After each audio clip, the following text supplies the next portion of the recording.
This is Smoking Monkey Productions, and this is our review of the game Avatar Panic. I am the Beef. I'm T-Bone. And go.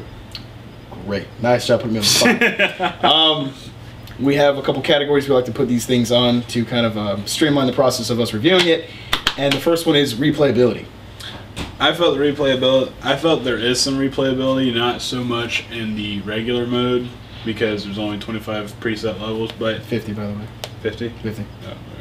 I confused it with another game. Anywho, 50 preset levels, but then there's panic mode, which is pretty much just an onslaught of, objects coming at you and you have to stop them. I feel that gives it more replayability than the, normal mode of the game. Right. Something else that you need to factor in is the world ranking system that's put in the game. Different modes for panic mode and different mode for the solo play through, and that really encourages a lot of people to play the game again and play a little better. Just like the playthrough we did, we ranked number like 39. So we do it again to get number 10. And by the end of the game, we were 10th in the entire world. We were ranked. Yeah. And I thought that was good. That I can definitely see replayability in. So replayability, I'd say, because of all the factors we give it, I'd say an 8.5. I'd have to agree. 8.5? A solid 8.5. The next subject we like to review this game in is gameplay. Now, this is where it's kind of, this is where it kind of draws the line. You got to pick your side. For me personally, I found the gameplay to be sort of irritating.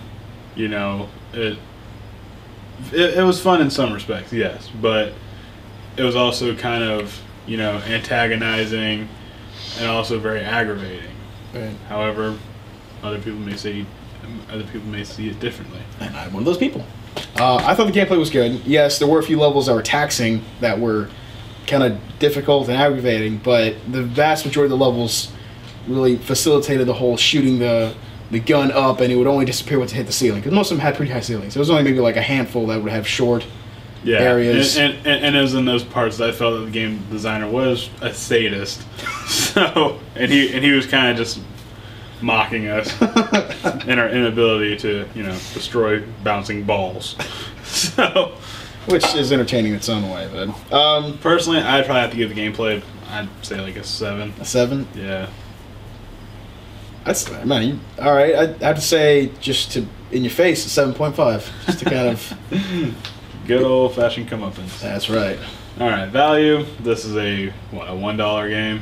Yeah, it's $1. $1 game. It's a good 4-player co-op game. I'd probably have to give that an 8. Well, for $1, you get a panic mode, which has an infinite amount of levels that increase in difficulty. A single-player mode, which has 50 levels. Yes. And a world ranking system.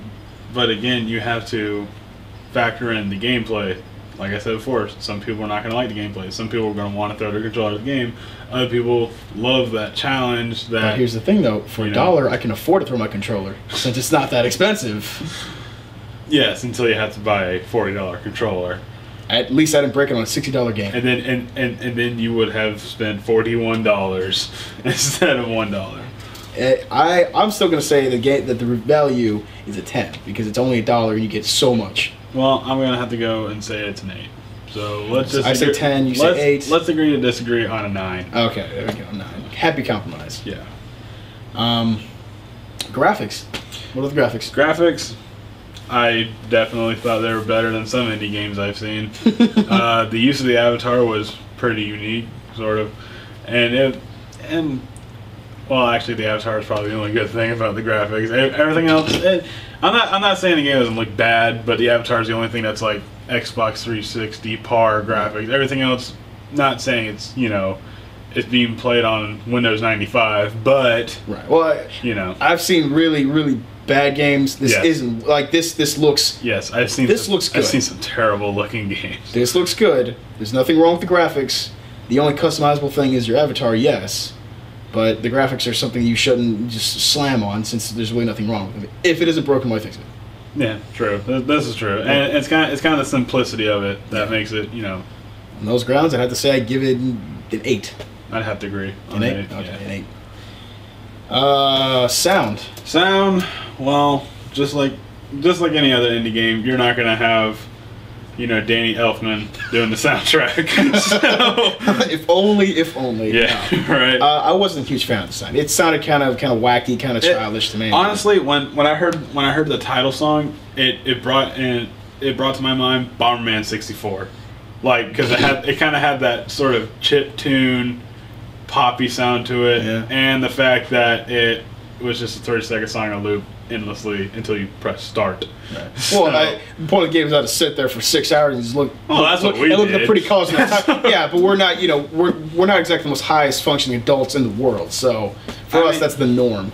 And then afterwards, the sound was kind of, honestly for me, the sound was kind of forgettable because once you got into the game and you're talking with your friends, you don't even notice the sound. Yeah. So. Again, for me, it was kind of childish, kind of out of place for what you wanted to really be. Unfortunately for that, I'd have to give it a 6. So 6.5. 6.5. Just throw them a bone. It's $1. Yeah. So 6.5 it is. So after replayability being what 8.5. Yeah. After gameplay being what? What do we? It was like I think it was 7.5. 7.5. Value was 9. Graphics were an 8. And sound was a 6.5. Yeah. What do you think this game should get overall? Being the optimist that I am, I'd have to give this game a 3. No, I'm just Take that, Milkstone Studios. No, I'd probably have to give it an 8. An 8? Just because the kind of aggravating gameplay really makes it a lively party game. It does. Well, in those regards, and the fact it's just $1, I'd have to say 9.5. I'm very optimistic with this game because it could have gone so much more horribly than it did, and one of us could have died that we played it because it could have been that aggravating, but it wasn't.